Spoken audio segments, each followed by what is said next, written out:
I'm Judge Angel, and I was a full-time sitting judge for over 2 decades. I've seen a few things, but there's good in everyone.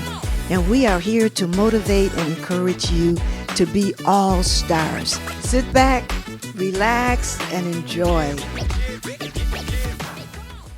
Welcome back, everyone. We are so delighted to see you. You make our week when you write us, call us, email us.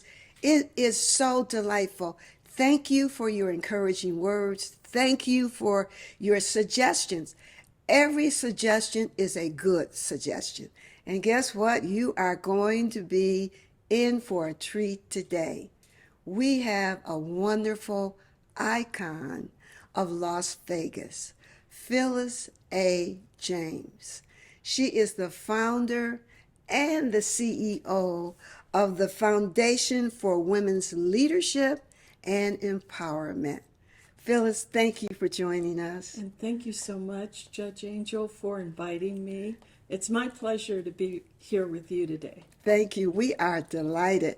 The first question I have to ask you is, your middle initial is A. Is that for Angel? I think it is.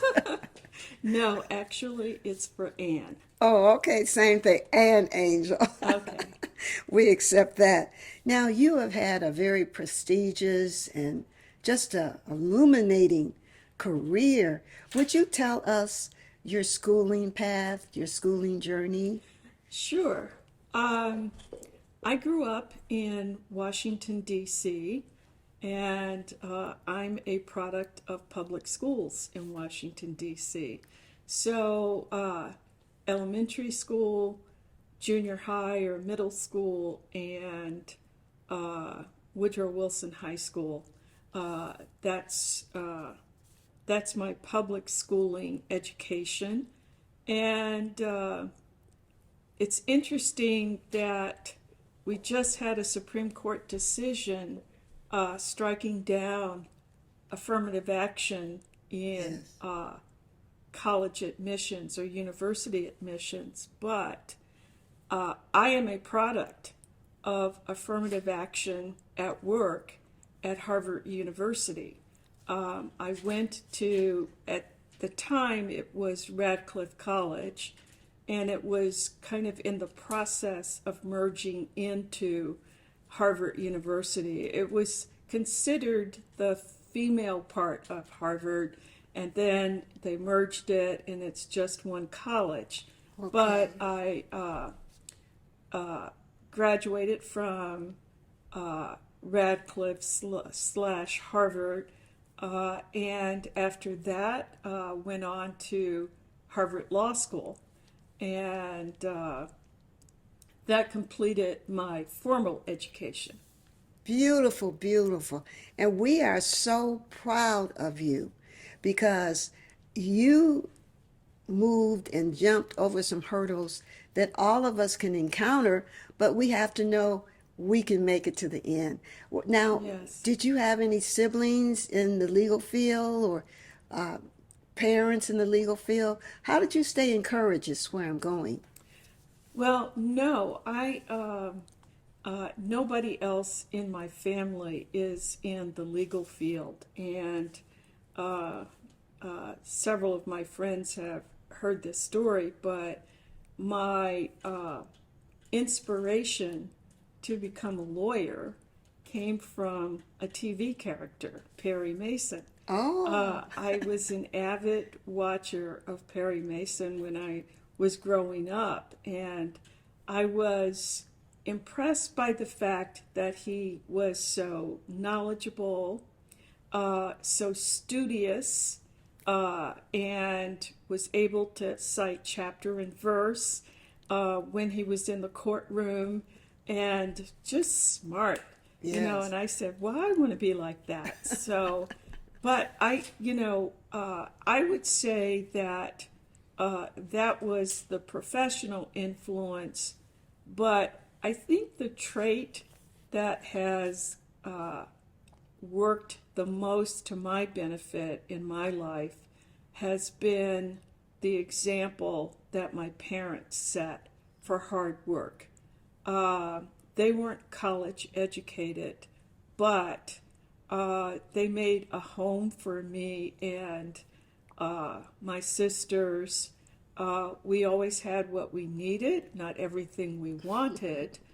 But when I look back and consider how many children did not have an intact family unit, living in a house, albeit a small house, but it was a house they owned. And, but they always stressed the importance of hard work and working to get the most of what you are able to achieve. Yes, absolutely. That is so beautiful. And it speaks to um, the community that was so focused on education. Yes. I know when I was growing up, it was like everybody was a parent. They'd see you walking down the street. How are your grades? How are you doing in school? That was just common on our street. Everybody was subjected to that. Right. And you knew if you didn't do well, everybody on that block would be disappointed. Yes. So it was a high incentive for us to do well and just stay motivated. Were you an avid reader growing up? Yes. As a matter of fact, I was. I was a creature of books, and I would much rather stay in the house and read a book than go outside and quote play, as they said. Yep, yep. I understand that. And it's real because when you're reading a book, you can really go anywhere. You can visit Yes. any country, you can look at any type of character. It's just mind expanding. It's really, really great. And so, how did you get with MGM? Well, there's a long, windy road that leads to there, and I'll just briefly summarize. But so after I graduated from law school, I was a judicial clerk for an appellate judge in Washington, D.C., Oh, but in the District of Columbia court system, D.C. has a local court system that is modeled on a state court system. And the judge I clerked for was the chief judge of the highest court, appellate court, Court of Appeals, which would be comparable to a state Supreme Court. okay. And after that, I joined a law firm in San Francisco, a corporate law firm, and I practiced there. I became a partner at that firm, actually. Congratulations. Yes, right. The first African American partner at the firm at the time, which was a while ago, years ago. It was phenomenal. That's what it was. Right. But I was at the time interested in becoming a White House fellow in President Clinton's administration. And in the course of applying for that, I'm sure many people are familiar with Dennis Archer, who was a justice on the Michigan Supreme Court. He had run for mayor of the city of Detroit and had won, and I was actually seeking a recommendation from him for the White House Fellows Program. And he said, "Oh, gee, why do you really want to do that? I want to make you a job offer." And I said, "Oh, what is that?" He said, "I'd like for you to come to Detroit to become the chief lawyer for the city in my administration." And so I thought about it, and to make a long story short, I accepted. So I did join his administration, and about a couple of years into the first term in office, there was a statewide initiative to authorize gaming in the city of Detroit, and it passed. And thereafter, the implementation of the casino gaming project in Detroit fell to our administration. Okay. So I was the chief lawyer for the project, and we had a competitive bid, and one of the bidders was MGM Resorts. At the time, that was before the merger with Mirage and so forth, but that is how I first became introduced to MGM, and they then developed a temporary casino and went on to develop a permanent casino, and all of the administration of those projects fell to Mayor Archer and me and other principals in his administration.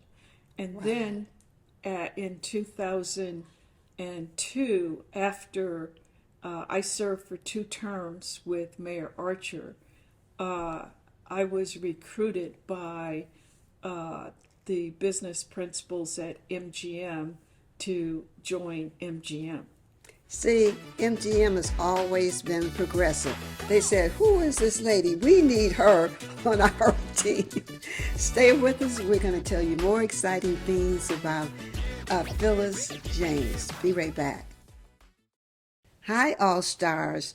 We want you to remember this motivational moment, number 1. Learn all the mistakes that you can from others, because we can't live long enough to do them all ourselves.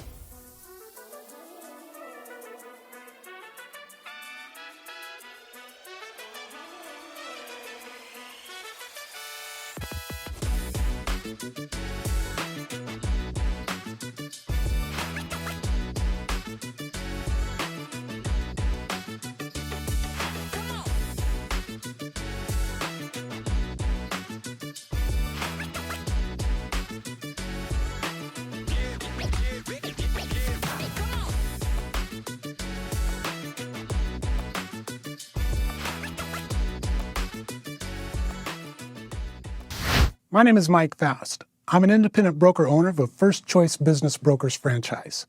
I've been helping people buy and sell businesses for 17 years. If you're a business owner, whether you think a disposition of your business is right around the corner or years down the road, I can give you a very good idea of what the market value of your business is today, or I may be able to give you suggestions on how you could improve the value of your business for when you are finally ready to sell. Call me. I'm looking forward to working with you. Welcome back, everyone. Yes, you found us. This is Judge Angel's All Stars TV show. Thank you for joining us. You know we love you. And we're going to return to our wonderful, I can't say enough about her. I just love her.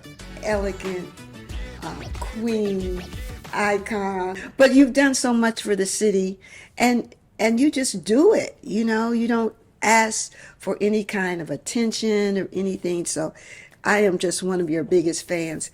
Tell us how the foundation for the Women's Leadership Empowerment started, please. Well, the foundation is really an outgrowth of the Women's Leadership Conference. The conference has been in operation for, this will be the 16th year. Beautiful. Of its existence. And it started as a special project of the corporate diversity team of MGM Resorts. Okay. And when I became Chief Diversity Officer of MGM Resorts back in 2008 or so, I'm dating myself, this conference was one of our special projects, and as part of the diversity and inclusion initiative at MGM, there was a desire to promote gender equality. Okay. along with racial equality.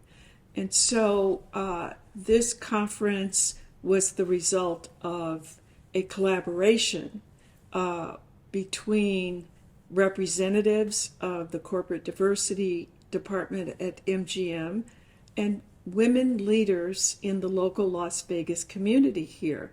I'm sure you're familiar with Miss Hannah Brown, Oh, who yes. is an icon Yes, in she this, is. a true icon in this community, and Miss Vita Lynn Yeah. from the Asian American community, and at the time, a woman from the Latin American Chamber of Commerce, Sylvia, and the thought was women needed a place to get together and talk about their issues in terms of challenges in professional development, professional career, getting ahead, and to build a network. Yes. And so this conference debuted as a result of that in 2007. And then I came along, took it over, and groomed the conference to become what it is today. So when I left MGM Resorts, I made an appeal to the corporation to help found and fund a nonprofit organization which would carry on the conference and related work for the development of women leaders. Okay. Excellent. Excellent. That's dedication. That's beautiful. And what's the platform for the conference? I'm particularly proud of this platform because we try to do several things that I think are really important for the development of women and men, because it's open to men who aspire to be better leaders.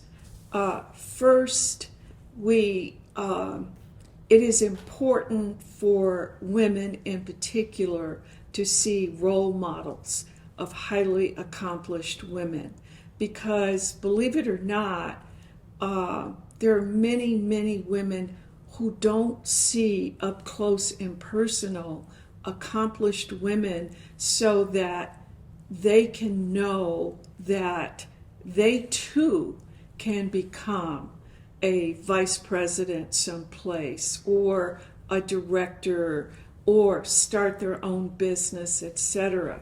So we try to address what I call the aspiration gap that women experience by showing them models of women who are highly successful.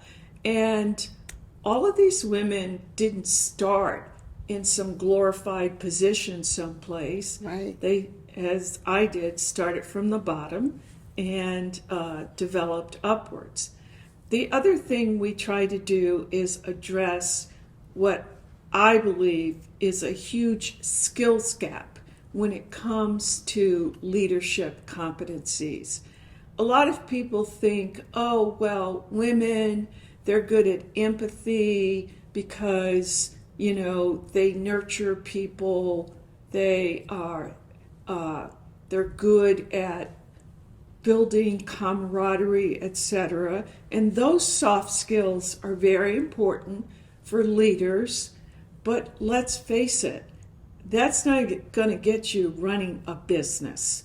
And so you have to have hard business skills to really ascend and run organizations. And so we provide education sessions that address leadership competencies such as communication skills, listening skills, developing business acumen, that is business savvy, business know-how, financial acumen, financial savvy, and financial know-how. what are the barometers of success for organizations? It's all of those kinds of things that allow for people who inhabit the business roles of companies to progress. And then there's the confidence gap. We try to address that by saying women armed with motivation and ambition and skills, you have the ability to become whatever it is you're trying to become. We don't define people's career paths or their, where they want to go, but we're hoping to empower them with inspiration and skills so they can get to where they're going. And the last thing we try to do is provide an opportunity for women to build a personal and professional network, to meet other aspiring women who are like you or different from you. But again, providing peer role models and other accomplished women who are in the audience with you, and to build, you never know who might be instrumental in your career or your development later on. And so we encourage people to reach out and touch other individuals. Absolutely. Well, that is awesome. You sure you're only there 2 days? Yes, unfortunately it's only 2 days, but it's 2 packed days. It sounds like it. Wonderful. Yes.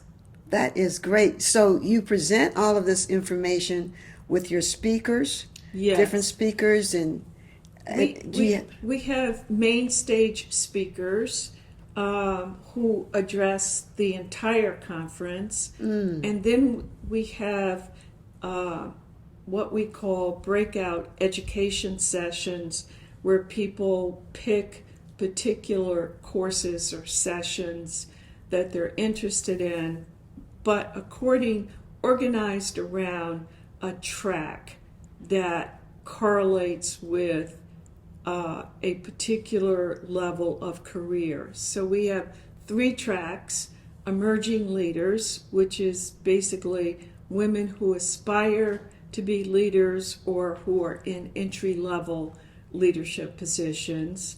Our second track is emerging executives.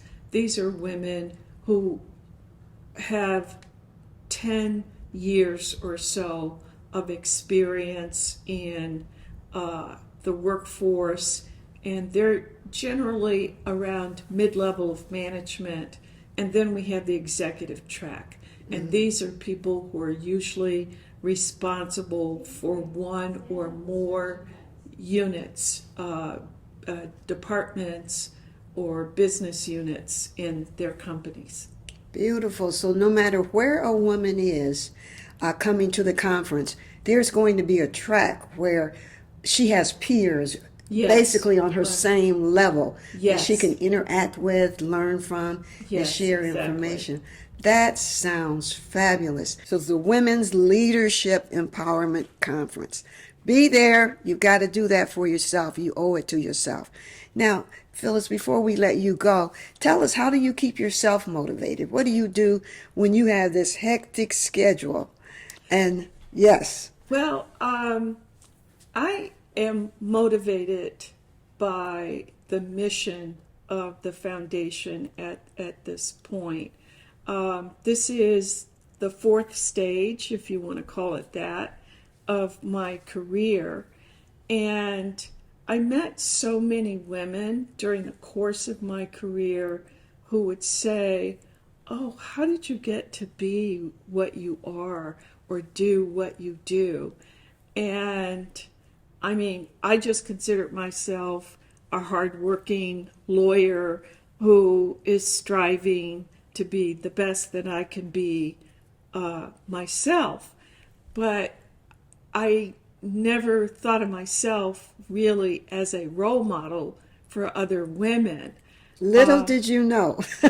Well, and so my thought was, well, if I can help to empower and motivate and educate other women to aspire to develop themselves to their fullest potential and to reach the career goals that they have set for themselves, that would be a worthy enterprise for me to put time and effort into. And so that's my aspiration and motivation nowadays. And it's beautiful. And I'm speaking on behalf of many. Thank you for that. Thank you for meeting that call. It's so beautiful. So I want everybody to know this is a Women's Leadership Empowerment Conference. It's coming up September 18th and 19th. Please go. You will enjoy it and your spirit will be expanded. Thank you so much, Phyllis. We enjoyed you. Thank you. All Stars, thank you so much for joining us today. You know we love you and we appreciate you so very much. And remember, this week, All Stars, we're going to be a rainbow in someone's cloud.